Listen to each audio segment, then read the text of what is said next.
한번 따라 하실까요? 비전을 쫓아가는 인생이 받아야 할 은혜. 비전을 쫓아가는 인생이 받아야 할 은혜. 지금으로부터 30년 전 1990년대 중반 독일에서 있었던 이야기입니다. 우리나라 교포 한 분이 차가 필요해서 무슨 차를 살까 고민하다가 그 당시 대우에서 티코라고 하는 차를 유럽에 많이 수출했는데 애국심에 불타서 이분이 티코를 샀습니다. 독일에는 아우토반이라고 하는 유명한 고속도로가 있는데 교포가 이 티코를 시운전하기 위하여 아우토반 위를 달렸습니다. 시속 80km를 넘어 90km, 100km를 지나고 110km를 지나 120km까지 밟아보았습니다. 조금 흔들리기는 했지만 그래도 차가 잘 나갔습니다. 용기를 내어 더 밟아보기 시작했습니다. 130km를 넘어서자 차가 흔들리기 시작했습니다. 135, 136, 137, 138 그래도 밟을수록 나가는 거예요. 어디 140까지 나가는지 보자 싶어서 계속 밟았더니 140도 넘어서는 거예요. 그런데 문제가 생겼습니다. 140을 넘어서자마자 그만 엔진이 가열되어서 엔진 앞쪽에서 연기가 나기 시작했습니다. 그리고 얼마 가지 못하여 차의 속도가 줄어들기 시작하더니 마침내 고속도로 한복판에서 멈추고 말았습니다. 멈춰버린 차를 겨우 갓길로 이동시킨 이후에 이 일을 어떻게 수습해야 되나 고민하고 한숨을 쉬고 있는데 저 뒤에서 갑자기 BMW 신형차 한 대가 자기 뒤로 오더니 갓길에 자신의 차 뒤에 서는 것이었습니다. 그리고 그 차에서 멋진 노신사 한 분이 내리더니 자기에게 다가와서 May I help you? 뭘 도와드릴까요? 라고 묻는 것이었습니다.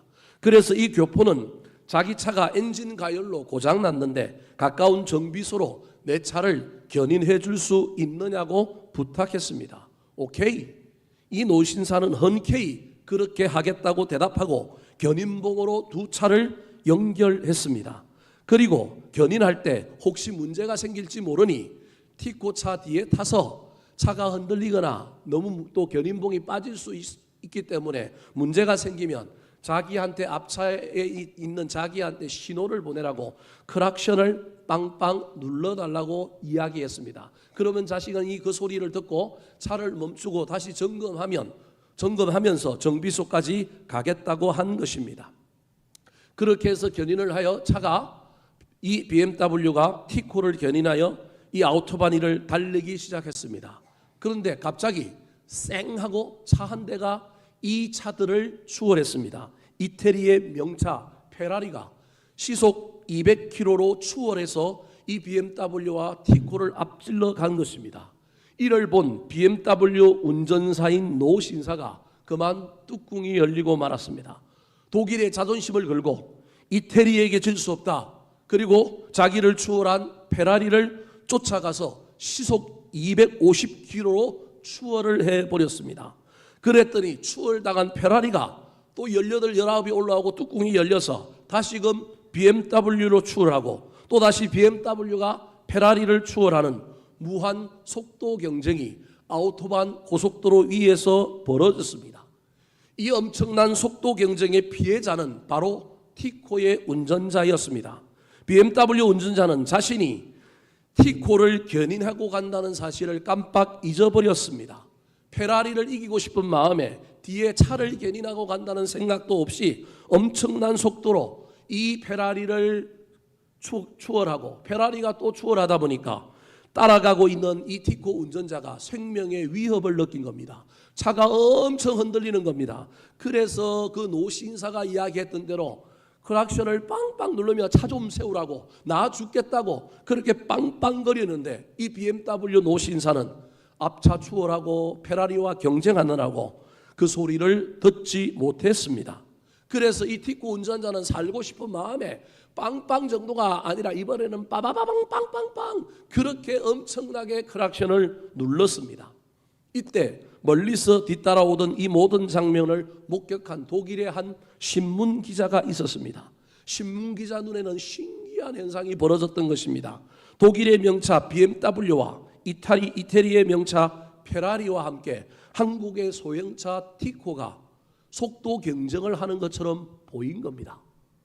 딸려가고 있는데 BMW가 페라리를 추월할 때 누구도 페라리를 추월했느냐 하면 티코도 함께 추월한 겁니다. 페라리가 다시 BMW를 추월하면 또다시 BMW가 추월할 때 견인되어 있는 이 티코도 동시에 이 페라리를 추월하게 된 것입니다. 더 신기한 것은 이 기자 눈에 어떤 현상이 보이느냐 하면 티코가 뒤에서 크락션을 뭐 하는가요? 빵빵 눌리고 있는 모습이 어떤 모습이냐면 티코가 BMW보다 더 빨리 갈 수 있는데 너 왜 내 길을 막고 있느냐, 길 비켜라 라고 빵빵거리고 가는 것처럼 보이는 거예요. 이 신문 기자의 눈에는 야, 저 작은 차가 저렇게 빨리 달려, 그것도 지금 페라리를 추월한 BMW 뒤에서 BMW 보고 너 비켜, 너 왜 내 길을 막고 있냐고 빵빵거리는 모습을 보고 엄청나게 감동을 받은 것입니다. 그리하여 사진을 탁 찍어놓고 다음날 신문에 이 사진과 함께 이 사건을 대서특필했습니다. 그 신문 기사의 헤드라인 제목이 한국의 명차 티코, 세계의 명차 페라리, BMW와 어깨를 나란히 한 채 아우토반을 질주하다. 그리고 그 신문 기사에는 이 차가 경차고 값도 얼마 안 하는데 속력은 굉장히 빠르고 명차에 버금가는 차니까 가성비 좋은 차 빨리 사라고 하는 내용이 기사로 꾸며져 있었습니다.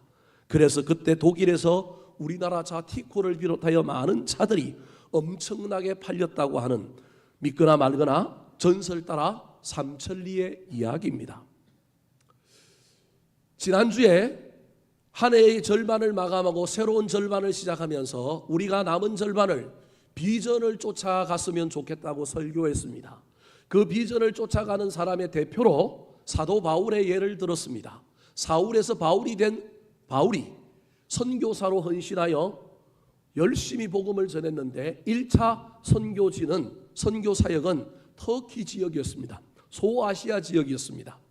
2차에도 그 지역에서 복음을 전하려고 했는데 길이 막히고 어느 날 꿈을 꾸는데 저 유럽의 땅인 마게도니아에서 한산 가운데 한 사람이 건너와서 우리를 도우라고 하는 이 놀라운 하나님의 비전에 그가 순종하여 드디어 그의 지경이 넓어져서 이제는 소아시아 터키 지역이 아니라 유럽으로 넘어가서 그 당시 세계관에서는 전 세계에 복음을 전하는 더 큰 꿈을 꾸고 선교 여행을 하게 되었습니다. 선교의 지경이 넓어졌고 세계에 하나님의 복음을 전하는 비전이 이루어지게 되는 놀라운 전환이 일어나게 된 것입니다. 올 한 해 이 마지막 한 해의 절반을 저와 여러분도 사도 바울처럼 비전을 품고 달려갔으면 좋겠습니다. 그런데 문제는 비전을 쫓아 달려가는 사람이 자신의 힘과 능력으로만 달려가서는 결코 그 비전을 이루거나 성공할 수 없다는 사실입니다. 세상 사람들은 비전만 있으면 된다고 이야기하지만 신앙인들은 비전만 가지고는 안 됩니다. 하나님의 인도하심, 영적인 견인이 있어야 합니다. 페라리가, BMW가 티코를 끌고 가면 티코는 티코가 아니라 명차가 되는 겁니다. 사랑하는 성도 여러분, 하반기 열심히 달려갈 때 내 힘과 내 능력만 의지하지 마시고 비전을 보고 쫓아감에 있어서 하나님이 우리를 인도해 달라고, 하나님이 우리를 견인해 달라고 요청하시고 그 견인과 인도하심을 따라가시기 바랍니다. 내 마음대로 가면 곁길로 가고 내 마음대로 가면 펑크가 나고 문제가 나지만 우리 주님의 차는, 우리 주님의 엔진은 고장 날 일이 없습니다. 아주 스마트하게 우리를 견인해 가실 것입니다. 그러면 우리도 티코가 아니라 페라리와 BMW와 같은 명차가 되는 것입니다. 문제는 이 견인을 하기 위해서는 저와 여러분에게 어떤 일이 있어야 되느냐 하면 하나님과 만나는 만남의 장소가 있어야 합니다. 즉 비전을 쫓아가는 사람에게는 하나님의 견인을 받기 위해서는 은혜가 있어야 되는데 야곱은 그 은혜를 어디에서 받았느냐 하면 야복강에서 받았습니다. 야곱이 20년 만에 고향으로 돌아가는 것은 자기 생각으로만 돌아간 것이 아니라 하나님의 명령으로 하나님의 비전을 따라갔습니다. 비전을 따라간다고 인생의 모든 문제가 해결되는 것은 아니었습니다. 여전히 형 에서가 400명의 군사를 이끌고 자신에게로 나아오고 있었습니다. 우리는 비전을 따라가면 만사형통이요 시온의 대로가 열리고 모든 것이 다 해결될 줄로 믿지만 비전을 따라가는 인생에도 고난은 있고 문제는 있고 장애물은 있습니다. 그것을 넘어가려면 무엇이 필요하느냐 하면 은혜가 있어야 합니다. 은혜는 아무 때나 내리기도 하지만 어떤 장소와 상황 속에서 내리기도 하지만 특별한 은혜는 특별한 곳에서 받아야 합니다. 야곱이 돌아가는 비전을 품고 고향으로 향하여 달려갈 때 그가 받았던 은혜의 장소는 야복강이었습니다. 여러분에게 올 한 해 이 야복강이 많아졌으면 좋겠습니다. 저는 우리 덕양중앙교회가 여러분의 야복강이었으면 좋겠습니다. 우리의 예배가 야복강이었으면 좋겠습니다. 여러분이 어려운 일을 만나고 갈림길에 서고 선택의 순간에 섰을 때마다 기도 방석을 넣고 기도할 때마다 그곳이 야복강이었으면 좋겠습니다. 그때 은혜를 받아야만이 비전을 이루고 승리할 수 있게 된 것입니다. 오늘 본 말씀을 통하여 고향으로 돌아가는 비전을 품고 달려갔던 이 야곱이 야복강에서 은혜를 받아서 형님과 화해하고 그 이후에 고향에 잘 정착하게 되었는데 그가 받은 야복강에서의 은혜는 어떤 것인지 살펴볼 때 우리도 이 은혜를 받아 하나님께 견인되고 우리의 꿈과 비전을 이루는 한 해를 만들어가게 되시기를 우리 구주 예수 그리스도의 이름으로 축원합니다. 자, 그렇다면 야곱이 야복강에서 받았던 은혜는 어떤 은혜일까요? 따라 하시겠습니다. 견인되는 기도의 삿발을 붙잡는 은혜. 견인되는 기도의 삿발을 붙잡는 은혜. 길지요. 줄이면 견인의 은혜입니다. 야곱의 고향행은 아까도 말씀드렸던 것처럼 자기가 마음대로 간 것이 아닙니다. 하나님의 명령에 의하여 간 것입니다. 즉 비전을 따라간 것이라는 겁니다.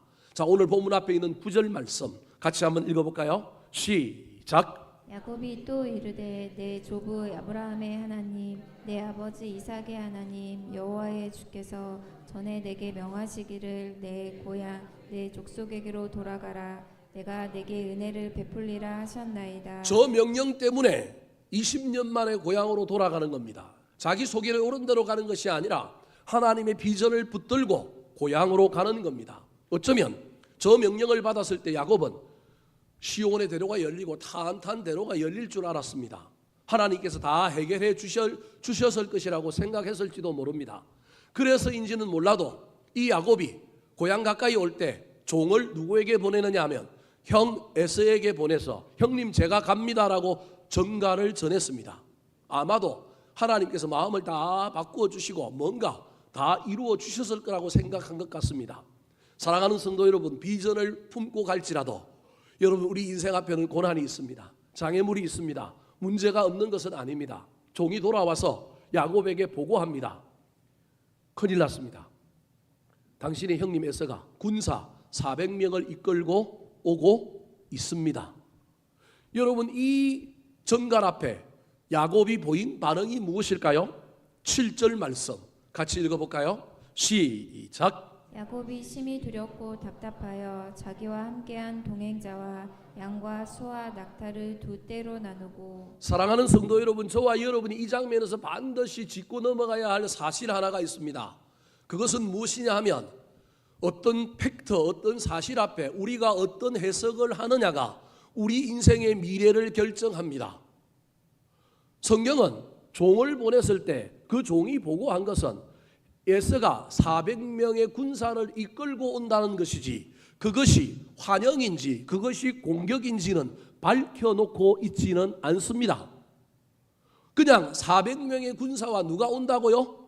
에서가 온다라고 성경은 무미건조하게 이야기하고 있습니다. 이게 환영인지 이게 공격인지는 아무도 모릅니다. 저와 여러분이 천국 가서 나중에 에서 형님 만나면 한번 물어봅시다. 정말로 이게 그때 처음부터 공격하려고 온 건지 환영하려고 온 건지 성경은 그것을 이야기해 주고 있지 않습니다. 중요한 건 그 팩트 앞에 믿음의 사람들이 보이는 반응 하나를 소개하고 있는데 야곱의 반응은 부정적인 해석입니다. 여러분 저와 여러분이 현실 앞에 상황 앞에 해석을 어떻게 할 것인가가 얼마나 중요한지 모릅니다. 형한테 지은 죄가 있기 때문인지는 몰라도 도둑이 지발 저린다고 사실 앞에 그가 보인 반응은 형이 나를 뭐하러 온다고 해석한 거예요. 죽이려고 공격하러 오려고 원수 갚으려고 온다고 해석한 사람이 야곱입니다. 하나님의 명령을 하나님의 비전을 품고 가는데도 해석은 이렇게 하고 있습니다. 그 결과 마음이 어때요? 심히 두렵고 답답하여 전전긍긍 그냥 똥마련 강아지처럼 끙끙거리면서 어찌할 바를 몰라 합니다. 그러다가 갑자기 야곱이 인간적인 수단 하나, 방법 하나를 개발하는데 그것이 무엇이냐면 자기가 가지고 있는 전 재산을 2분의 1로 딱 나누어서 때를 나누었습니다. 무슨 말일까요? 형이 공격하러 온다고 그가 해석했기 때문에 형이 와서 일진 공격하면 나머지 절반은 가지고 내가 36개 주랭랑 튀어서 삼촌 집도 아니고 고향도 아니고 딴 데 가서 살면 되지라고 하는 자기 나름대로의 수단을 개발한 사람입니다. 여러분, 형이 온다. 그래서 해석이 비극적으로 비관적으로 해석되어 공격하러 온다라고 해석이 되면 여러분 믿음의 사람은 뭘 해야 돼요? 기도해야죠. 하나님 도대체 왜 이러십니까? 나보고 가라 해놓고 형이 나한테 군사 400명 이끌고 오면 어떡합니까? 그러면 하나님이 얘기해 주셨을 거 아니에요. 야, 공격하러 오는 거 아니야? 환영하러 오는 거야. 아니면 하나님이 어떻게 하라고 말해 주실 거 아니에요. 그런데 아직도 믿음이 어린아이 수준에 머물러 있는 야곱은요, 기도도 못할 뿐만 아니라 그냥 두려움에 휩싸여서 인간적인 수단을 딱 개발하여 절반 딱 나눠가지고 이 절반이 공격받으면 나는 나머지 절반 데리고 가서 딴 데 가서 주랭 가서 살면 되지라고 하는 인간의 수단과 생각을 지금 고안하고 있는 것입니다. 그래도 다행히 이 야곱이 괜찮은 것은 이런 인간적인 수단을 개발했다가도 그는 믿음의 연륜과 부모들의 중보 기도가 있었기 때문인지는 모르겠지만 막차로 뭘 타요? 기도의 줄을 붙잡아요. 이게 신앙의 내공이 깊은 사람들의 위대한 겁니다. 그래서 마지막 때라도 어디로 돌아가느냐 하면 기도로 돌아가요.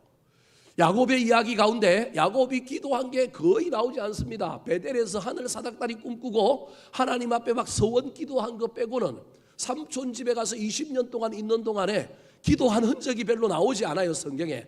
뭐 안 했기 때문에 기록 안 한 건지는 모르겠는데 일부러 기록 안 한 건지는 모르는데 없어요. 근데 유일하게 야곱이 입이 터져서 기도하는 장면이 바로 32장 10절부터 나옵니다. 자, 10절. 이 위기의 때에 그래도 기도를 붙드는 아름다운 야곱의 모습입니다. 시작. 나는 주께서 주의 종에게 베푸신 모든 은총과 모든 진실하심을 조금도 감당할 수 없사오나 내가 내 지팡이와 가지고 이 요단을 건넜더니 지금은 2때나 이루었나이다. 종에게 베푸신 모든 은총과 은혜를 조금도 감당할 수 없다라고 하는 말은 너무 많아서 감사합니다 그런 말이에요. 감당할 수 없다라는 말이 부정적인 게 아니라 저기에는 뭘로 쓰이느냐 하면 주께서 주의 종에게 베푸신 모든 은혜가 내가 감당할 수 없을 정도로 너무 커서 하나님 감사합니다. 그러면서 뭐라고 그러냐면 내가 20년 전에 도망 올 때는 뭐 하나 들고 왔다고요? 지팡이 하나 들고 왔는데 지금은 부자가 되어서 내가 때를 2때로 나누어야 할 정도로 부자가 되었습니다. 여러분, 이거 대단한 기도입니다. 야곱은 모든 인생에 이루어진 것이 누구 때문에 이루어진 것이라고 믿는 사람이냐 하면 내 공로, 내 능력, 내가 사기쳐서 내가 머리가 됐다 좋아서 내가 이룬 것이라고 생각한 사람인데 이제 절체절명의 위기 앞에 하나님 앞에 기도하는데 뭘 하고 있느냐 하면 감사 기도를 하고 있는 거예요. 5손가락 기도라고 하는 것이 있습니다. 기도를 잘 못하는 사람들에게 기도할 때 뭘 기도해야 되는지를 알려주기 위해서 손가락을 하나씩 꼽아가면서 기도하라는 거예요. 감사, 그 다음에 찬양, 그 다음에 간구, 중보, 그 다음에 하나님의 성품, 뭐 이런 5손가락을 꼽으면서 기도할 때마다 하나씩 꼽으면서 기도하라는 거예요. 무조건 처음부터 뭐 주세요 그러면 우리 하나님도 기분이 좀 묘해갖고 안 줄 가능성이 있다는 거예요. 처음에는 하나님을 뭐 하는 거예요? 찬양하고 하나님 앞에 나한테 베풀어 주신 은혜를 뭐 하고 감사하고 그 다음에 3번째 뭘 해야 돼요? 주세요 그래야 된다는 거예요. 근데 4번째로는 주세요만 하면 안 되고 남도 좀 주세요. 그러면 저 인간이 괜찮네. 그 다음에 더 기도를 아름답게 하려면 우리 하나님은 약속을 뭐 하시는 분이라고요? 지키시는 분이고 우리 하나님은 우리 인생을 후하게 대접하시는 분입니다라고 립서비스 하나님께 영광 돌리는 하나님의 성품을 붙들고 하는 기도를 하면 기도 들어주신다. 이게 5손가락 기도예요. 5손가락에 대한 내용은 다 아니지만 야곱이 지금 절체절명의 순간에서 기도하고 있는 기도의 내용은 3가지가 있는데 첫 번째가 감사예요. 2번째, 3번째는 뭘까요? 11절, 12절 같이 한번 읽어볼까요? 시작. 내가 주께 간구하오니 내 형의 에서의 손에서 나를 건져내시옵소서. 내가 그를 두려워함은 그가 와서 나와 내 처자들을 칠까 겁이 나기 때문이니이다. 주께서 말씀하시기를 내가 반드시 내게 은혜를 베풀어 내 씨로 바다에 셀 수 없는 모래와 같이 많게 하리라 하셨나이다. 주께 간구하오니, 이제 드디어 간구 기도가 나온 거예요. 첫 번째는 감사 기도, 두 번째는 무슨 기도요? 간구 기도요. 그걸 건져 달라는 거예요. 세 번째가 간구하는데 뭘 붙들고 기도하느냐 하면 약속의 말씀을 붙들고 기도하는 거예요. 주께서 말씀하시기를 20년 전에 베델에서 하늘 사닥다리 꿈꿀 때 하나님이 하셨던 약속의 말씀 지켜주세요. 반드시 은혜 베풀다 그랬으니 지금이 은혜 베풀 때고요. 그때 내 가족들 씨가 엄청나게 많아질 거라고 약속하셨는데 지금 아들 11명인데 이거 죽으면 안 됩니다. 하나님 지켜주셔야 됩니다라고 기도하는 거예요. 잘한 일이에요? 잘못한 일이에요? 잘한 일이라니까. 야곱이 기도하는 일까지 갔다니까. 얼마나 멋집니까? 근데 문제는요, 그 이후에 기도를 했는데 확신이 없어. 그 이후에 기도를 했는데, 나는 기도를 했는데 이 기도가 어디에 한 기도냐면 허공에다가 한 기도예요. 여러분, 그런 기도도 해야 되지만 오늘 이야기하고자 하는 이유는 야곱이 이렇게 기도해놓고도 확신이 없어서 야복강을 건너가요? 못 건너가요? 못 건너가는 거예요. 그래서 두 때를 나눈 중에 한 때를 또 세 개의 때로 나누어서 형 에서에게 무슨 공세를 펼쳐요? 선물, 뇌물 공세를 펼치는 거예요. 한 때 보내고 누가 주셨냐면 주의 종 야곱이 주께 주셨습니다. 형을 에서라고 높이면서 그 말을 하게 만드는 거예요. 두 번째 때도 보내는 거예요. 세 번째 때도 보내는 거예요. 그럼 자기가 건너가야 되는데 또 못 건너가요. 비겁하게 가족들 혈육의 정에 호소하기 위하여 내 아내와 그리고 베냐민은 안 태어났으니까 요셉까지 11명의 아이들을 보내는 거예요. 그래서 조카 보면 마음이 좀 풀릴까 봐 에서한테 자기 아내와 제수 씨와 에서의 입장에서는 조카들을 만나는 그 놀라운 일을 펼치는 거예요. 그랬으면 그 마지막에 자기가 어떻게 해야 돼요? 건너가야 되는데 못 건너가는 거예요. 기도를 했는데 확신이 있어요, 없어요? 기도를 했는데 응답을 받았어요, 못 받았어요? 못 받았다니까요. 여러분, 우리가 하는 기도가 이런 기도라니까요. 그래놓고 난 뭐 했다고요? 기도했다라는 거예요. 따지고 보면 아까 제가 예하던 거에 견인이 된 거예요, 안 된 거예요? 안 됐다니까요. 우리는 기도만 한 걸로 자꾸 착각을 한다니까요. 기도하고 난 다음에 하나님과 내가 어떻게 돼야 돼요? 견인이 돼야 되는데 견인은 안 되고 확신이 없으니 건너가는 거예요, 못 건너가는 거예요? 못 건너가고 야복강에 앉아서 혼자 멍하니 앉아 있는 거예요. 자, 24절 25절 말씀 같이 읽어볼까요? 시작. 야곱은 홀로 남았더니 어떤 사람이 날이 새도록 야곱과 씨름하다가 자기가 야곱을 이기지 못함을 보고 그가 야곱의 허벅지 관절을 치매 야곱의 허벅지 관절이 그 사람과 씨름할 때에 어긋났더라. 자, 24절 시작이 어떻게 하냐면 야곱은 홀로 남았더니, 홀로 남았으면 뭐 해야 돼요? 기도하든지 뭐 해야 돼요? 찬송하든지 성경 보든지. 여러분, 홀로 남으면 저 세 가지를 하시기 바랍니다. 기도하든지 찬송하든지 말씀 보든지. 홀로 남았으면 디비 자지 말고 홀로 남았을 때 저 일을 해야 된다니까요. 근데 홀로 남았는데 해야 될 일을 안 하니까 누가 찾아오셨어요? 하나님이 찾아오신 거예요. 여러분, 저 장면이 씨름이라고 하는 물리적인 어떤 행위가 있는 장면이긴 하지만 영적으로 보면 기도의 문을 열지 못하고 한 번 기도한 거로 끝내버리는 사람을 기도를 돕기 위하여 성령이 말할 수 없는 단식으로 찾아와서 우리를 중보하고 있는 장면이 24절이라고 이해하면 됩니다. 물리적인 씨름이 없었다는 게 아닌데 씨름했어요. 그러니까 다리를 어떻게 돼요? 절개되잖아요. 근데 그 물리적인 씨름을 영적으로 해석하면 야곱은 씨름을 한 사람이 아니라 그냥 아무것도 안 하고 홀로 가만히 있었는데 너무너무 우리 하나님이 보기에 애처롭고 답답하는 거예요. 저 인간이 입을 열어 뭘 해야 되는데? 기도를 해야 되는데 기도를 안 하니 성령님이 말할 수 없는 단식으로 우리를 위하여 기도하는 것처럼 어떤 사람, 즉 하나님이든 천사가 찾아와서 야곱과 함께 씨름하는 거예요. 야곱은 씨름을 안 해. 누구만 씨름하고 있어요? 하나님만 씨름하고 있는 거예요. 하나님이 혼자 성령이 말할 수 없는 단식으로 지금 뭐하고 있는 거나 마찬가지냐면 기도하고 있는 거나 마찬가지인 거예요. 기도해야 되는데 기도하지 않는 자에게 하나님이 찾아오셔서 기도하도록 상황을 만들고 있는, 그때 하나님이 보여야 되는데 하나님이 보여도 감흥이 없어, 감동이 없어. 25절은 그래서 뭐라고 얘기하고 있냐면 자기가 야곱을 이기지 못함을 보고 그가 야곱의 허벅지 관절을 쳤다라는 거예요. 그가 누구냐면 하나님. 자기가 누구냐면 천사나 하나님인데, 여러분 하나님과 야곱이 씨름하면 누가 이겨요? 하나님이 이기죠. 그런데 하나님이 누굴 못 이긴대요? 야곱을 못 이긴데 이게 말이 돼요? 옛날에 저와 여러분이 신혼 때 아들을 낳았다. 아들이 좀 크면 아빠 나랑 뭐 한 판 하자고요? 씨름 한 판 하자요 집에서. 그럼 뭘 깔아야 돼요? 이불을 깔아야죠. 이불 안 까면 안 돼요. 이불을 깔아놓고 아들과 아버지가 씨름하는데, 그때 나쁜 아버지는 자기가 아들을 냈다 꽂아버려요. 나쁜 아버지예요. 진짜 좋은 아버지는 요이 땅 씨름해놓고 하다가 자기가 어떻게 해요? 자기가 넘어져 지는 거예요. 이게 씨름이라니까요. 아이가 어릴 때 아버지는 아이에게 이기면 안 되고 아이에게 어떻게 해야 돼요? 져줘야 되는 거예요. 하나님은 야곱이 어린 신앙이었기 때문에 져 주시는 분이지만, 이제 야곱이 한 가장의 가장이 되어 여러분 고향 땅으로 들어가서 믿음의 조상이 되려면 이제 야곱은 어린아이가 아니기 때문에, 여러분 때로는 우리의 기도가 누굴 이기는 기도냐면 하나님을 이기는 기도예요. 여러분 저와 여러분 누굴 이기려고 기도해요? 하나님 이기려고. 내 마음대로 하나님 내 뜻 들어달라고 우리가 하나님께 이기는 기도하는 거예요. 이게 기도의 기본이에요. 이 기도 하지 말라는 얘기가 아니에요. 이 기도해야 돼. 그런데 때로는요, 기도는요, 내가 하나님을 이겨먹는 게 아니라 내가 하나님께 뭐 하는 거예요? 지는 게 기도예요.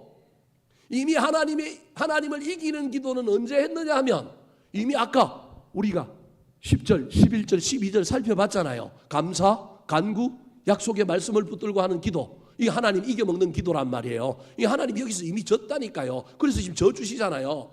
그러면 이제 누가 져야 될 판이에요? 야곱이 져야 된다니까요. 여러분들 중에 내가 믿음이 좋은 사람이라고 생각하면 기도해서 하나님 이기려고 하지 말고 기도하는 가운데 여러분이 하나님한테 지시기 바랍니다. 하나님의 음성을 듣고요, 내 뜻을 내려놓고요, 우리 하나님이 원하시는 것을 깨닫는 것이 기도여야 합니다. 물론 인생이 급하면 우리도 하나님 앞에 하나님 이겨먹고 하나님 앞에 뭘 해달라고 졸라야 되겠죠. 그러나 어느 순간에 우리의 기도는요, 내가 하나님 목조르는 기도가 아니라, 내가 하나님 앞에 그냥 이기려고 하는 기도가 아니라, 내가 하나님 앞에 어떻게 해야 돼요? 져야 되는데요, 저 인간이 질 마음이 있어요 없어요? 야곱이 아직도 야곱인 거예요. 자기 마음대로인 거예요. 누가 주인인 거예요? 자기가 주인인 거예요. 그래서 저 인간하고는 도저히 실험해봤자 내가 지금 응답을 주려고 왔는데 길을 열고 응답을 듣기만 하면 되잖아요. 자기가 아까 기도했으니까. 그럼 그 기도에 대한 응답을 주려고 왔는데 이 친구가 지금 기도할 마음이 있어요 없어요? 없어요. 기도해서 져야 되는데 귀가 열리고 눈이 열려갖고 하나님의 음성이 들려서 야 형 하야하러 왔으니 너 겁먹지 말고 가라, 이 음성을 들어야 되는데 아예 안 들으려고 하고 있는 거예요. 안 들으니까 하나님이 야곱을 이겨요 못 이겨요? 못 이기는 거예요. 여러분 저와 여러분이 하나님이 못 이기는 것 아니지만 때로는 못 이긴다니까요. 왜냐하면 우리가 들을 마음이 없다니까요. 내 인생은 누구 건데? 내 건데, 마이 웨이. 그러니까 우리 하나님 우리를 이길 수 없다니까요. 지금 야곱이 저런 상황인 거예요. 실험이지만, 실험 속에 나타나서 하는 이야기지만 저 실험과 관련하여 영적인 눈을 열어보면 야곱이 하나님께 질 마음이 없는 거예요. 여전히 나는 야곱이다. 내 인생은 누구 거라고요? 내 거다. 그래서 하나님이 요 인간 한번 혼 좀 나봐라 그러면서 이제 삿발을 놓고 가려고 뭐 한 거예요? 허벅지에 관절을 쳤어요. 여러분 저와 여러분이 기도했는데도 확신이 없어요. 기도했는데도 응답은 일어나지 않고 확신도 없을 뿐만 아니라 도리어 우리 인생에 허벅지 관절이 상한 것 같은 고난과 환난이 올 때 여러분 정신을 바짝 차려야 돼요. 그때 눈이 열려서 아 이분이 하나님이구나, 아 이분이 하나님이네, 오셨구나. 여러분 저와 여러분은 기도의 자리에, 문제의 자리에 늘 우리 하나님이 찾아오십니다. 이게 찾아오시는 은혜, 임재의 은혜예요. 근데 중요한 것은 눈이 열려서 그걸 보느냐 보지 못하느냐의 차이일 뿐입니다. 기분 나쁘게 듣지 마십시오. 여러분은 오늘 지금 여기 와서 예배를 드리는데 예배만 드리고 가지 영의 눈이 열려서 하나님 못 만나고 갈 수도 있어요. 제가 저주하는 게 아니고 여러분을 기분 나쁘게 하려고 하는 것이 아니라 오늘 본문의 이야기가 그런 거라는 거예요. 우리는 늘 예배를 드리고 늘 하나님을 만나지만 나는 일방적으로 하나님 앞에 기도를 쏟아놓고 가고 나는 일방적으로 그냥 마당만 받고 갈 뿐이에요. 예배와 기도는 그런 것이 아니라 궁극적으로는 누굴 만나야 돼요? 하나님을 만나야 되고, 돌아갈 때는 나한테 확신이 있어야 되고, 돌아갈 때는 나한테 감동이 있어야 되고, 돌아갈 때는 나한테 응답이 있어야 되는데, 체험이 있어야 되는데 야곱이 그게 없어. 오늘 예배 드리러 많은 사람들이 제가 이렇게 목소리를 높여서 외치는 이유가 뭐냐 하면, 그래도 오늘만이라도 누구 좀 만나고 가라고요? 하나님 좀 만나고 가야 되는데 그냥 예배는 드리고 갔대. 와서 뭐는 하고 갔대요? 기도는 하고 갔대. 그런데 마음에 뭐는 없어요? 확신은 없어. 결단이 없어. 그래서 뭘 하지도 못해. 그냥 그럭저럭 그냥 그렇게만 살아가는 거예요. 이게 야곱의 모습이 오늘날 저와 여러분의 모습이라는 거예요. 근데 그때 야곱의 영의 눈이 열려서 허벅지 관절이 상하고 꼬이고 문제가 생기고 나니까 뭐가 열렸냐면, 찾아오시는 누가 보이기 시작한 거예요. 하나님이 보이기 시작한 거예요. 여러분, 저와 여러분의 인생 가운데, 저와 여러분의 예배 가운데, 저와 여러분의 기도 가운데 이 작업이 있어야 되는 거예요. 이 작업이 있어야 이게 뭐가 되느냐면 견인이 되는 거예요. 우리는 자꾸 나 하나님 따라가겠습니다, 인도해 주십시오 말만 하는데 실제로 견인이 안 일어나. 견인이 안 일어나는 이유는 누굴 못 만난 거라고요? 하나님을 못 만나서 우리는 맨날 하나님 안 오신대, 하나님 없대. 그런데 계시록 3장 20절의 말씀처럼 볼지어다 내가 문 밖에 서서 뭘 두드린다고요? 문을 두드리는데 찾아오신 하나님을 만나고 경험해야 되는데, 눈을 열어봐야 되는데 못 느끼니까 안 왔다고 그러는 거예요.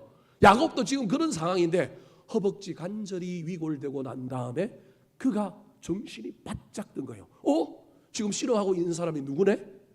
하나님이네. 교회에 와서 은혜를 못 받고 있는데 갑자기 찬양팀의 가사가 저거 하나님의 소리네. 똑같은 거예요. 목사님 설교에는 은혜를 못 받다가 나가는데 누가 한마디 하는데 그게 누구 소리예요? 하나님의 소리예요. 여러분, 이런 게 저와 여러분의 신앙에 있어야 된다니까요. 야곱이 지금까지 실험하고 있는 사람은 하나님인 줄 모르는 거예요. 누가 나한테 와서 깡패가 시비 거는 줄 지금 알고 있는 거예요. 나 실험 안 하겠다고 지금 그러는 거예요. 실험하자고 상대방은 그러고 나는 안 하겠다 그러고. 근데 그 사람이 나를 뼈를 위골을 딱 시키는 거예요. 그때 깨달아진 게 이분이 누구다? 하나님이다. 26절 말씀 같이 한번 읽어볼까요? 시작. 그가 이르되 날이 세려하니 나로 가게 하라. 야곱이 이르되 당신이 내게 축복하지 아니하면 가게 하지 아니하겠나이다. 저는 이 장면이, 굳이 따진다고 하면 이 장면이 야곱이 이러고 있을 때 누구 마음이 바뀌었다고 저는 해석하고 싶으냐 하면 에서의 마음이 바뀌었다. 아니, 저는 성경을 보면 그보다 훨씬 이전부터 에서가 마음을 악하게 먹고 온 게 아니라 환영하러 왔다고 생각하는 사람인데, 해석하는 사람인데, 그건 알 수는 없으니까 천국 가서 에서 형님한테 물어봐야 할 건데, 굳이 해석한다고 한다면 에서의 마음이 처음에는 막 복수하고자 하는 마음으로 왔지만 그 마음이 변한 시기가 언제냐면 저는 이 장면일 거라고 생각한다라는 거예요. 찾아오신 분을 하나님이라고 깨닫는 순간, 여러분, 야곱이 절체절명의 순간, 이건 확실하다. 이때는 은혜를 받아야 된다. 이때 놓치면 안 된다. 그리고 뭘 붙잡아요? 삿발을 붙잡고 뭐라고 얘기해요? 당신이 내게 축복하지 아니하면 뭐 하지 않겠다고요? 가게 하지 않겠나이다. 여러분, 이게 하나님을 만난 장면이에요. 이게 드디어, 여러분, 야곱이 드디어 하나님과 견인되어 기도에 뭘 붙든 거예요? 삿발을 붙든 거예요. 사랑하는 성도 여러분, 저와 여러분이 인생이 늘 저 모습처럼만 신앙생활을 할 수 있다면 얼마나 좋겠습니까? 우리가 매일 찾아오신 하나님을 만나고 절체절명의 순간이라는 걸 깨닫고 이 자리에 생사를 걸고 사생결단하여 내 인생의 문제가 지금 이 시간 여기에 찾아오신 하나님께 달려있다, 그 마음으로 예배하고 그 마음으로 기도한다면 얼마나 좋겠습니까? 그러면 우리 인생의 문제가 해결되지 않을 일이 어디 있겠습니까? 근데 우리가 연약해서 365일 우리 인생 전 인생 그렇게 살 수는 없잖아요. 그렇게 살 수 있으면 천국 가 있어야 돼요, 우리 하나님 곁에. 그러나 그럼에도 불구하고 저와 여러분이 어떤 순간 안에서라도, 다는 아닐지라도 영적인 민감성과 통찰력이 생겨서 찾아오신 주님을 딱 깨닫고 이때가 생명을 걸어야 될 때다, 이때가 최선을 다해야 될 때다, 이때가 내가 성부를 봐야 될 때다라고 생각하고 기도의 삿발을 붙들어야 되지 않겠습니까?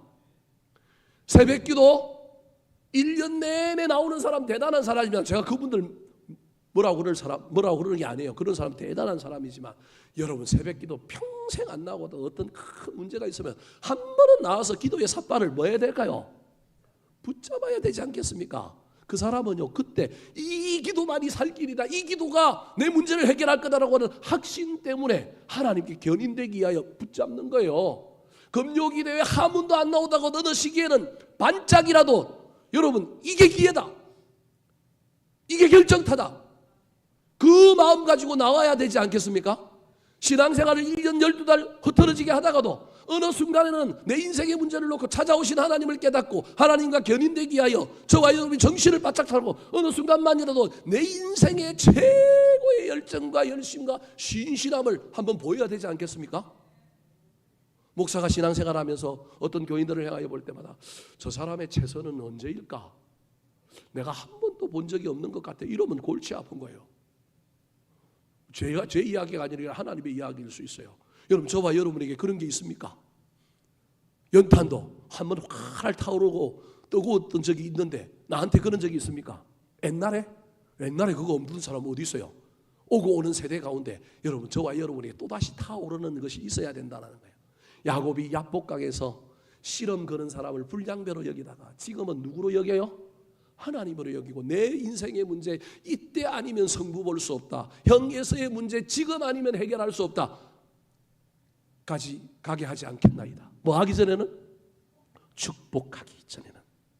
사랑하는 성도 여러분, 이때 기도의 삿발을 붙잡는 자가 하나님께 견인되는 사람입니다. 그러면 티코 같은 인생이 명품 인생 되는 겁니다. 명품 차가 되는 겁니다. 왜냐하면 누가 나를 끌고 가기 때문에, 하나님이 나를 끌고 가기 때문에. 그동안에는 하나님이 나를 끌고 가는 게 아니라 누구 스스로 가고 싶어요? 내 스스로 갖고 싶어서 몸에 앉는 엔진을 달고 막 가다가 나중에 그것도 엔진이 떨어지고 막 그러는 거예요. 여러분, 제발 어느 순간만이라도 어떤 사건만이라도 찾아오시는 하나님의 은혜를 깨닫고 기도의 삿발을 붙들고 하나님께 견인되어 하나님의 인도하심을 따라가는 저와 여러분이 되기를 예수님의 이름으로 축원합니다. 두 번째, 야곱이 야복강에서 받은 은혜는 무엇일까요? 따라하시겠습니다. 주인을 바꾸는 변화를 경험하는 은혜. 주인을 바꾸는 변화를 경험하는 은혜. 첫 번째가 견인의 은혜, 찾아오시는 은혜, 임재의 은혜라고 한다면 이 견인의 은혜의 핵심은 기도의 삿발을 붙드는 거예요. 사생결단, 이게 절호의 찬스라고 하는 걸 깨닫고 기도를 붙드는 거예요. 그런데 두 번째 은혜는요, 변화의 은혜입니다. 인간은 누구나 복을 받기를 원하고 우리 하나님도 우리 인간에게 복을 주시기를 원하십니다. 근데 하나님은요, 우리에게 궁극적인 목표가 복 주시는 게 목적이 아니에요. 복은 하나의 통로일 뿐이에요. 복을 통하여 하나님은 우리가 하나님께로 더 가까이 나아오기를, 내 믿음이 더 굳세어지기를, 그 일들을 통하여 우리가 더 성장하고 성숙해지기를. 그러므로 기도의 최종 목적은 복을 받고 응답을 받는 것만으로 끝나면 큰일 납니다. 그 이후에 기도하여 받은 복이 여러분, 저와 여러분을 뒤통수 칠지도 모릅니다. 그 복이 독이 될지도 모릅니다. 그래서 기도의 최종적인 목적은 복을 받고 비전을 이루는 걸 넘어서서 나의 변화가 있어야 합니다. 기도의 최종 목적은 복을 받기에 합당한 사람으로 변하는 겁니다. 하나님이 우리에게 복을 주시는 이유 중에 가장 큰 이유는 나의 변화, 나의 성장입니다. 오늘 본문에서도 야곱은 하나님 앞에 에서의 문제 해결해 달라 그러는데 그건 당연한 거고, 우리 하나님은 그 에서의 문제를 해결하는 걸 통하여 이제 족장으로서 돌아와서 큰 인물 되려면 누가 변해야 된다고요? 야곱이 변해야 되는 거예요. 사랑하는 성도 여러분, 세상에 문이 열리고 환경이 변하고 문제가 해결되기를 원하십니까? 반드시 기억하십시오. 그 변화는 누구의 변화로부터 시작된다? 나의 변화로부터 시작된다. 그래서 목사인 저한테 어떤 고난당한 사람이 늘 와서 얘기한다면 변화 줘라. 예배의 변화를 줘라. 기도의 변화를 줘라. 신앙생활의 변화를 줘라. 그게 네 인생의 변화의 시작이 될 거다. 말도 안 되는 이야기인 것 같고요. 우리 목사들이 늘 하는 이상한 이야기 같지만 여러분, 그게 정답입니다. 나의 변화가 일어나지 않는데 어떻게 세상의 변화가 일어납니까? 우리 하나님 못하시지는 않을 거예요. 나의 변화 없이도 세상의 변화는 일어나게 만들 수 있습니다. 그런데요, 그 변화가 일시적으로는 복이요, 일시적으로는 큰 하나님의 은혜로 다가오지만 그게 나중에 어떻게 되느냐 하면요, 독이 되고요, 내 인생을 비극으로 몰아가게 될 겁니다.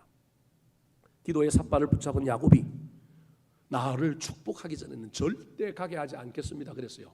그러면 야곱이 한 이야기의 핵심은 축복이잖아요. 그럼 하나님이 뭐라고 대답하면 돼요? 축복하노라 이러면 되잖아요. 사람이 의사소통을 하려면 말이 맞아야 되잖아요. 축복하기 전에는 보내지 않겠다 그러니까 우리 하나님의 대답이 그래 축복한다. 그러면 될 거 아니에요. 근데 우리 하나님이 이상하게 말을 하셔요. 27절, 28절 시작. 그 사람이 그에게 이르되 내 이름이 무엇이냐? 그가 이르되 야곱이니이다. 그가 이르되 내 이름을 다시는 야곱이라 부를 것이 아니요 이스라엘이라 부를 것이니 이는 내가 하나님과 및 사람들과 겨루어 이겼음이니라. 뜬금없는 말을 하는 거예요. 근데 축복한다 그러면 되는데 갑자기 야곱한테 뭘 물어요? 네 이름이 뭐냐라고 묻는 거예요. 네 이름이 뭐냐? 그러니까 야곱이 뭐라고 대답해요? 야곱입니다. 여러분 몰라서 물을까요? 몰라서 묻는 게 아니라 알고 묻는데 대답을 야곱입니다 그러는 거예요. 그게 네 본질이야. 그게 문제라는 거예요. 야곱으로는 안 된다라는 거예요. 야곱의 이름의 뜻이 뭡니까? 발 뒤꿈치를 잡는 자. 평생 남 뒤꿈치 잡아고 넘어뜨리고 사기치고 자기 이익을 위하여 남을 쓰러뜨린 인생을 살아온 사람.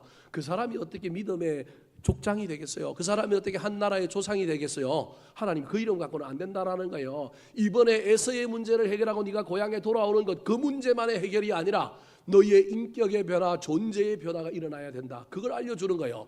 축복은 당연한 거고 그 축복에 걸맞는 너의 변화가 일어나야 된다. 그러면서 이제는 다시는 너를 야곱이라 부를 것이 아니라 뭐라고 부를 거라고요? 이스라엘이라 부를 거라는 거예요. 그래 놓고 제 사진을 좀 치워주실까요? 그래 놓고 뭐라고 그러냐면 이는 그렇게 부르는 이유는 네가 하나님과 및 사람들과 겨루어 뭐했다고요? 이겼습니다. 여러분 저게 좋은 말일까요? 나쁜 말일까요? 우리가 성경을 잘 몰라가지고 저게 좋은 말인 줄 아는 거. 이겼다. 여러분 저 말은 좋은 말이 아니라 나쁜 말인 거예요. 하나님이 야곱 보고 뭐라 하면 너는 평생 어떻게 살아왔느냐 하면 누구 이겨먹고 살았다고요? 사람도 이겨먹고 누구도 이겨먹고 살았다고요? 하나님도 이겨먹었기 때문에 네 이름 야곱이라고 두면 넌 여전히 하나님도 이겨먹고 누구도 이겨먹는 사람이라고요? 사람도 이겨먹는 사람이다. 저 인연이 어디에 걸리냐면 야곱이라고 하는 이름에 걸리는 거예요. 그것 때문에 네가 하나님도 이기고 야곱도 이기는 사람으로 살아왔기 때문에 이제는 그렇게 살면 안 된다. 네가 옛날에 이겨먹을 때 아버지가 어리라고 생각하고 져줬지만 이제는 너는 한 나라의 족장이 되고 한 민족의 조상이 되려면 나를 이겨먹는 사람이 아니라 나의 뜻을 구현하는 사람, 나의 뜻을 세상에 전파하는 사람 되어야 되지 않겠느냐. 그러려면 네가 나한테 져서 내 음성을 듣고 내 뜻을 따라야 하지 않겠느냐. 그 얘기인 거예요. 그래서 네 이름 야곱은 안 된다. 이제 이기는 사람 살지 마라. 뭐 하는 사람 살라는 거예요? 져주는 사람 살아라는 거예요. 근데 져주는 게 너무 힘드니까 뭐라고 얘기해요? 이스라엘이라는 거예요. 다음 화면을 보여주실까요? 이스라엘은 이스라라고 하는 단어와 엘이라고 하는 단어가 합쳐진 겁니다. 이스라는 다스리다라는 뜻이고 엘은 하나님이에요. 그러므로 이스라엘이라고 하는 말은 하나님께서 다스리는 사람, 하나님의 다스림을 받는 사람이라는 거예요. 그러니까 하나님이 이 궁극적으로 이 야복강에 찾아오신 이유는 단순히 야곱의 소원을 들어주셔서 형 에서와 화해하는 걸 넘어서서 누구를 변화시키려고 그러는 거예요. 그 축복, 그 비전에 걸맞는 야곱의 변화를 만들려고 하는 거예요. 이제 야곱이 아니라 뭐가 되라는 거예요? 이스라엘이 되어라.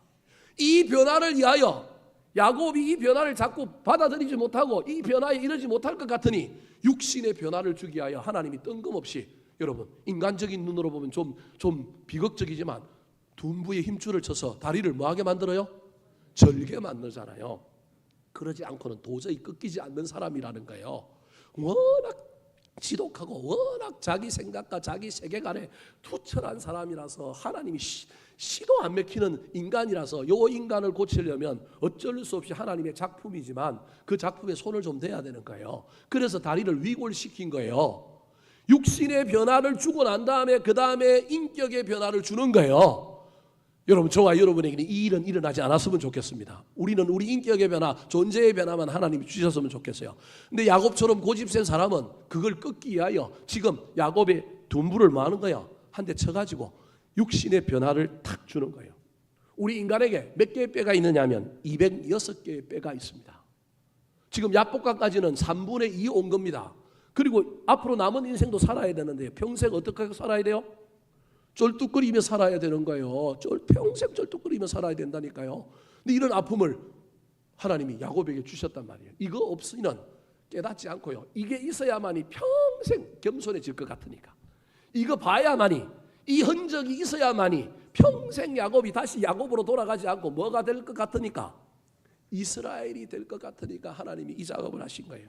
인간의 눈으로는 이해 안 되지만 하나님께서 이 일을 통하여 하나님께서 그의 변화를 시키시는 놀라운 이야기가 저와 여러분의 인생에도 꿈만 이루고 비전만 이루고 사업만 잘 되는 것이 아니라 저와 여러분의 인격이 변하고 신앙이 변하고 나의 내면이 변하는 여러분 변화의 은혜까지 받게 되기를 예수님의 이름으로 축원합니다. 마지막입니다. 야곱이 약복강에서 받은 은혜는 무엇일까요? 따라 하시겠습니다. 믿음의 유산을 전수하는 간증의 은혜. 믿음의 유산을 전수하는 간증의 첫 번째 은혜가 견인의 은혜입니다. 이게 찾아오시는 하나님, 임재의 하나님을 깨닫고 기도의 삿발을 붙들어야 견인됩니다. 두 번째 은혜는 변화의 은혜입니다. 비전만 이루고 복만 받으면 안 되고 거기에 걸맞는 우리의 존재 인격의 변화가 있어야 됩니다. 세 번째 은혜가 간증의 은혜입니다. 오늘 본문에 이렇게 축복을 받은 기도의 응답을 받은 그래서 체험이 가득하여 이제는 두려움 없이 형에게로 나아갈 수 있는 야곱의 행진이 나타납니다. 31절 32절 말씀 시작. 그가 브니엘을 지날 때 해가 돋았고 그의 허벅다리로 말미암아 절었더라. 그 사람이 야곱의 허벅지 관절에 있는 둔부의 힘줄을 쳤으므로 이스라엘 사람들이 지금까지 허벅지 관절에 있는 둔부의 힘줄을 먹지 아니하더라. 여러분 저 31절은 상당히 난해합니다. 난해하다기보다는 아이러니합니다. 막 모순이 가득해요. 출발하는 야곱 앞에 뭐가 돋았어요? 해가 돋았어요. 밤을 새워서 철야기도 했기 때문에 해가 돋은 거지만 저는 상징적인 희망을 얘기하는 거예요. 희망의 해가 떠오르는데 그 해 앞에 누가 걸어가고 있느냐 하면 야곱이 걸어가는데 걸음걸이가 어떻게 해요? 쩔뚝거리면서 가는 거예요. 이게 얼마나 아이러니해요. 힘차게 씩씩하게 걸어가게 해줘야 되는 거 아니에요? 우리 생각은 그렇잖아요. 멋지게 그냥 당당하게 걸어가게 해줘야 되지 않겠어요? 우리 하나님이 왜 저렇게 하셨을까요? 저 이야기 속에 담겨 있는 건 뭘까요? 성경은 31절로 끝나야 되는데 허벅다리로 말미암아 절었더라 그래야 되는데 그 다음에 32절에 이렇게 얘기하고 있어요. 그 사람이 야곱의 허벅지 관절에 있는 둔부의 힘줄을 쳤으므로 이스라엘 사람들이 지금까지 허벅지 관절에 있는 둔부의 힘줄을 먹지 아니하더라. 지금까지가 언제냐 하면 제가 모세오경이 지어지고 난 다음에 후대의 사람들한테까지 적용된 이야기라는 거예요. 그러니까 야곱 이후에 이스라엘 사람들이 소를 잡을 때마다 뭐는 안 먹느냐 하면 허벅지에 있는 힘줄을 다 끊어내 갖고 그 힘줄은 뭐 하더라고요? 버리더라는 거예요. 여러분 소는 버릴 게 있어요 없어요? 머리는 뭐 해갖고 먹어요? 소머리 국밥. 다리는 뭐 해갖고 먹어요? 족발. 또는 여러분 사골 구워서 먹잖아요. 심지어 뭐까지 먹어요? 꼬리뼈, 도가니탕, 꼬리뼈까지도 먹잖아요. 내장도 어떻게 해요? 순대. 외국 사람들은 우리나라 오면 놀래요. 한국 사람들 막 요리해 먹는 게 얼마나 기가 막힌지. 여러분 우리나라의 이야기만 아니라 전 시대에서 여러분 웬만하면 소는 귀한 고기고 이건 버리지 않는 거예요. 근데 이걸 버리는 거예요. 그러면 버릴 때마다 옆에서 보고 있던 사람들이 그거 왜 버려요? 그러면 그때부터 하던 일을 딱 멈추고 이야기하는 거예요. 무슨 얘기를 하냐면 우리 조상 누가 있었다고요? 야곱이 있었는데 옛날에 야곱이 지독한 놈이 있는데 이 놈이 누구 만났느냐 하면 하나님 만났다. 야복강에서 기도하다가 하나님 만나고 인생의 문제 해결했는데 얼마나 고집이 셌던지 하나님이 이 야곱 이기려고 뭘 쳤다? 둔부의 허벅지 관절을 쳐가지고 이때부터 우리 조상들은 이 뼈를 이건 안 먹고 이걸 볼 때마다 누굴 기억하느냐 하면 하나님의 놀라운 은혜와 누굴 기억한다고요? 야곱을 기억한다라는 거예요. 여러분 이 이야기가 세대를 넘어서 자식들에게 계속해서 이어져지는 거예요. 나중에 성경에 보면 어디까지 이어지느냐 하면 다윗 때까지 이어져요. 계속 이어져 갔다라는 거예요. 그러면 여러분 한 공동체의 어떤 이야기가 막 국가가 대대적으로 교육하지 않고 국가가 그걸 막 의도적으로 만들어도 잘 안 될 뿐만 아니라 어떤 유산이 되어서 계속 물려가려면 여러분 이 이야기는 누구가 처음부터 잘했기 때문에 이런 이야기가 생긴 거예요? 야곱인 거예요. 야곱의 입장에서 보면 다리를 저는 건 인생의 핸디캡이잖아요. 장애잖아요. 이거는 부끄러운 거잖아요. 어떤 사람이 자기 인생의 핸디캡 부끄러움을 부끄러움으로 여기고 그걸 언급하지도 않고 그것들 표현하지 않는 사람이 있는가 하면 어떤 사람은 이 부끄러움을 통하여 이 부끄러움을 부끄러움으로 여기지 않고 뭘로 성화시키느냐 하면 스티그마, 하나님이 나에게 주신 귀한 은혜의 흔적으로 성화시키는 사람이 있어요. 그래서 당신이 왜 저러요? 그러면 그때마다 막 눈이 반짝반짝하면서 얘기하는 거예요. 내가 옛날에 이런 놈이었는데 하나님이 나한테 은혜를 줘서 내가 이런 일이 있었다. 난 그래서 이게 저는 게 나는 나의 약점, 나의 핸디캡이 아니다. 나는 이건 뭐다? 자랑스러운 거다. 이 이야기를 하고 다닌 사람이 누구라고요? 야곱이라는 거예요. 야곱. 우리 인간의 눈으로 보면 이건 불편한 거고 이건 핸디캡이고 평생 이 이후에도 그가 그 정착하는데 수많은 도시를 옮겨 다녀야 되는데 그 얼마나 힘들었겠어요. 여러분 다리 힘든 사람 얘기하면 들어보세요. 얼마나 힘든지. 얼마나 힘들어요. 그런데 그걸 뭘로 여겼다냐면 약점으로 여긴 게 아니라 뭘로 여기냐면 은혜로 여겼을 뿐만 아니라 자기 혼자만 받은 은혜로 여기지 않고 그걸 뭐 하고 다녀요? 동네방네 떠들고 간증하고 다니는 거예요. 개인이 받은 은혜가 확장되고 전수되어서 공동체의 모든 사람에게 도전을 주는 거예요. 우리 모두 야복강에서 누구 만나야 돼? 하나님 만나야 돼. 우리 기도에 삿발을 붙들어야 돼. 어려운 일이 있을 때마다 우리가 어려운 일이 있을 때 대충 기도하지 말고 나로 축복하지 않으면 가게 하지 않겠나이다. 사생결단으로 기도해야 돼. 누가 그랬다고요? 우리 조상? 야곱이 그랬어. 그래서 야곱이 복을 받았어. 야곱이 그래서 우리 민족의 조상이야. 이 이야기를 누가 하기 시작했느냐면 야곱이 함으로 말미암아 이 이야기가 흘러서 후대에 갔다라는 거예요. 여러분 하나님은 우리가 받은 은혜로 만족하기를 원하는 사람, 우리가 받은 은혜로 우리만 먹고 잘 사는 사람이 되기를 원하지 않는 거예요. 하나님께 견인되기 위하여 오시는 하나님을 깨닫고 기도에 삿발을 붙들어서 견인의 은혜를 받은 우리는 여러분 그래서 꿈을 이루고 비전을 이루고 잘 먹고 잘 사는 것만이 목적이 아니라 거기에 맞는 나의 변화도 나의 성장도 이루어야 될 뿐만 아니라 내가 받은 은혜를 동네방네 떠들고 간증함으로 말미암아 누구에게 영광 돌리는 거예요? 하나님께 영광 돌리는 삶을 살기를 원하시는 분이 누구냐면 하나님인 거예요.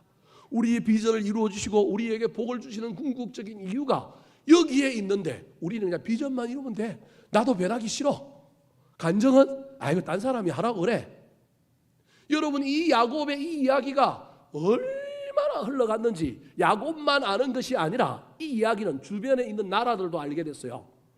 다윗 시대 때 다윗이 헤브론이라고 하는 곳에서 수도를 정하고 왕노릇하다가 북쪽에 있는 10개 지파가 드디어 다윗에게 나와서 우리 전체 이스라엘의 왕이 되어 주십시오 무릎을 꿇었어요. 그래서 이스라엘 전체 왕이 되었는데 헤브론은 너무 남쪽에 있는 치우친 수도라서 새로운 수도를 마련해야 되는데 어디를 할까 살펴보다가 국토 중앙에 수도 중에 제일 좋은 성이 어딜까 살펴보니까 그동안에 정복되지 않는 이방인들이 살고 있는 한 성이 있었는데 그게 여부서 족속들이 살고 있는 여부서 성이었어요. 그게 오늘날 예루살렘 성이에요. 저 성을 정복하고 저기를 수도로 삼아야 되겠다. 근데 갔는데요. 그 성이 높은 산지에 있어서 아무도 못 올라가. 적군이 올라갈 수가 없어. 올라가다가 다 죽어. 다윗이 정복하러 왔는데 적군이 딱 나타나고 적장이 한마디 하는 거예요. 어이 다윗 왔느냐? 그러면서 너 우리 못 이긴다는 거예요. 왜 못 이겨? 그랬더니 절대 못 이겨. 그러면서 뭐라고 하냐? 네가 정규 군사 보내도 우리는 너 상대하는 거 정규 군사 안 보낼 거야. 그럼 누구 보낼 건데? 그랬더니 뭐라고 얘기해요? 맹인들 내보내갖고 너하고 전쟁할 거야. 그리고 또 뭐라고 얘기하냐면 나는 쫄뚝발이 내보내가지고 전쟁해도 우리가 뭐 한다고요? 이긴다. 그만큼 자신이 있다라는 거예요. 근데 그 이야기 속에는 뭐가 있느냐 하면 이 이스라엘 백성들에게 있었던 이 이야기가 주변 국가들에게도 흘러가서 주변 국가가 아는 거예요. 알지만 제대로 아는 것이 아니라요. 어떤 사실만 알고요. 그걸 왜곡해서 알고 있는 거예요. 여기서 눈먼 사람은 누구냐 하면 이삭을 의미하는 거예요. 눈이 멀어갖고 축복을 어떻게 한 거예요? X자로 했는데 이게 제대로 된 축복인데도 불구하고 모르고 이건 나이든 노망든 노인네가 너희 조상이 복도 제대로 축복도 못하는 사람이다 라고 하는 걸로 오해하여 다른 민족이 이해하고 있는 거예요. 그래서 뭐라고 얘기하고 있느냐 하면요, 맹인들 이 이야기하면서 누구 욕하고 있느냐 하면 이삭을 욕하고 있는 거예요. 이삭을 모욕하고 있는 거예요. 더 나아가서 절뚝발이는 누구 얘기하느냐 하면요, 야곱 이야기하는 거예요. 아마도 야곱 이야기에 다윗이 야마가 돌아설 거예요. 야곱 이야기는 뭐까지 부정하느냐 하면 야곱을 향한 하나님의 은혜까지도 부정하는 거거든요. 그 이야기에 엄청난 모욕을 받았다고 생각한 야곱이 반드시 저 성은 정복한다. 다른 사람들은 난공불락인데 안 됩니다. 가자고 막 그러는데도 불구하고 그 정복한다라는 거예요.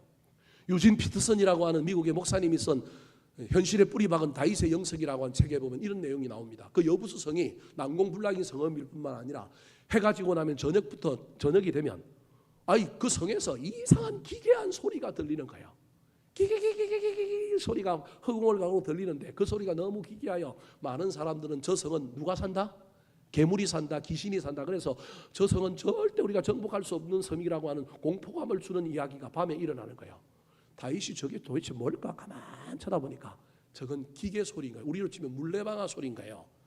물레방아로 또는 어떤 톱니바퀴를 나무로 만들어서 풍차 돌리듯이 돌려갖고 뭘 끌어올리는 거예요. 물을 끌어올리는 거예요. 옳지. 물을 끌어올리려면 밑에서부터 물이 올라가는 뭐가 있다? 수로가 있다라고 하는 걸 발견한 게 누구냐면 다윗인 거예요. 다윗이 그것을 특공대를 보내요. 특공대를 보내는데 다윗이 신기한 명령을 해요. 무슨 명령을 하느냐 하면 너 특공대 들어가자마자 제일 먼저 해야 될 일은 그 성에 있는 누구 제일 먼저 죽이느냐 하면 맹인들 찾아가고 무조건 죽여. 그리고 그 다음에 누구 죽이느냐 하면 쩔뚝발이 찾아가고 전부 죽여.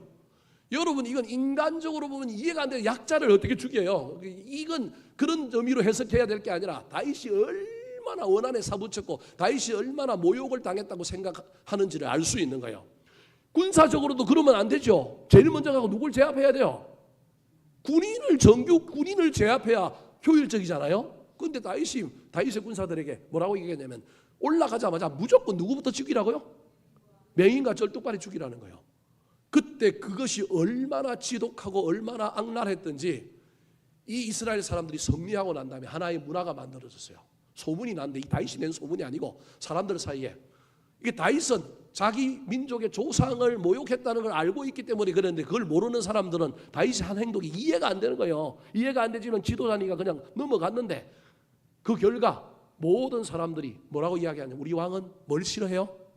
맹인들 싫어해. 또 누구 싫어해요? 쩔뚝발이 싫어해. 그래서 국가 행사에 뭐 나타나면 안 돼요? 맹인들 나타나면 안 되고 쩔뚝발이 나타나면 안 돼. 절대 그 나오지 못하게. 그래서 다윗이 가는 곳마다 이스라엘 사회에서는 명인과 쩔뚝발이는 천대받고요. 집안에 숨겨놔야 되는 존재가 된 거예요. 근데 나중에 후일 다윗이 나라를 안정적으로 이끌어갈 때 자기 친구, 자기의 우정을 나누는 목숨을 자기에게 바쳤던 요나단이라고 하는 가족들을 살펴봤는데 그 가족들 중에 유일하게 아들 하나가 살아남았는데 아들이 뭐예요? 쫄뚝발이에요. 걸어다니지 못해요. 유모가 어릴 때 떨어뜨려고 피난 가다가 발을 아예 못 써요. 그런데 다윗은 그런 문화가 만들어졌고 뭐 자기는 안 그렇다 치더라도 은연중에 쩔뚝발이에 대한 그런 마음이 있는데 요나단 때문에 은혜 받은 것 때문에 그 쩔뚝발이 모비보셋을 자기 왕궁으로 불러갔고 자기 밥상에서 놓고 밥을 먹을 뿐만 아니라 왕궁의 가족처럼 아들처럼 지낸 거예요. 그때 사무엘하 7장에 보면 뭐라고 얘기하느냐 하면 요나단으로 말미암아. 여러분 저와 여러분은요 어떤 그 인간 때문에 사랑을 베풀고 은혜를 배우고 화해하고 용서하는 게 아니라 누구 때문에 하는가요? 하나님 때문에. 다윗이 요나단 때문에 머비보셋을 자기 밥상에 앉힌 것처럼 우리는 하나님 때문에 그러는 거예요. 야곱이 절고 다녔지만 평생 불편했지만 받은 은혜 때문에 이걸 불편한 것으로 여기지 않고 은혜로 성화시켜서 간증한 이 놀라운 사건. 여러분 저와 여러분의 인생에도 이런 일들이 일어나야 하지 않겠습니까? 하나님은 저와 여러분에게 쩔뚝발이 안 만드실 거예요. 왜냐하면 우리는 야곱만큼 지독한 사람들이 아니니까. 우리는 빨리 하나님께 순종하는 사람이니까.